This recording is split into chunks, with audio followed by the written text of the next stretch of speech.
In today's video, turning a hi-hat loop into this, using just the Ableton Live devices. As you can see here, this chain blow. Ooh, and also show you how to turn this into this.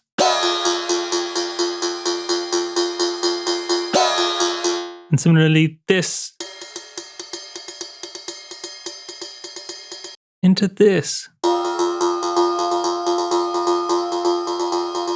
It's the same sort of idea, just the details are a touch different. Let's dive in.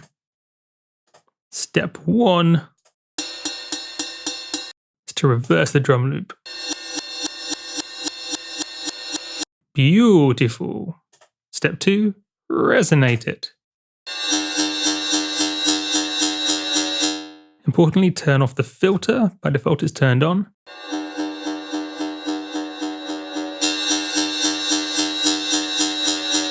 Set the note, in this case a low note, such as F1, and make sure the additional resonators, 2, 3, 4, and 5, are at the same pitch. In this case, you can see here, 0 semitones and no detuning.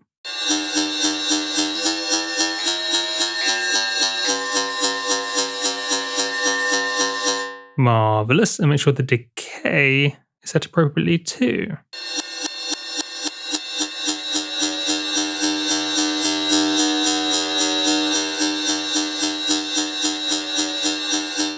Then some EQ.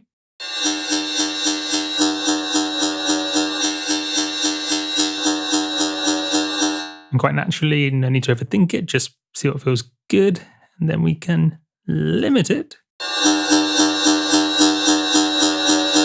flatten off those peaks. Let me show you the effect of this visually. I've now normalized these so they're peaking at the same level. Notice that the limited ones are a bit thicker. Next, let's take this and turn it into this.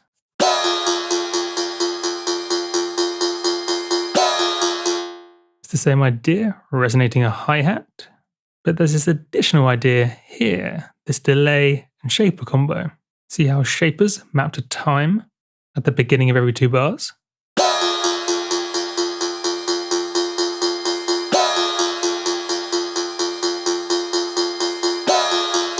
Creating a bit of a whoopy effect. Let me show you before and after.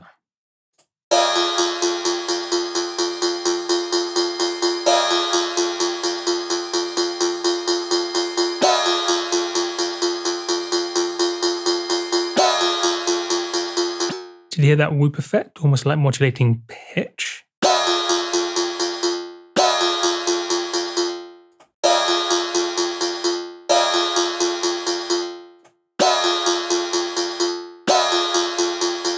And so looking at this delay effect, can you see why this is happening? Note the dry wet is at 100, so hearing just the delayed sound. And there's no feedback, so we hear just one delay. And so by modulating delay time, we're moving the whole thing forwards and backwards in time, effectively changing pitch.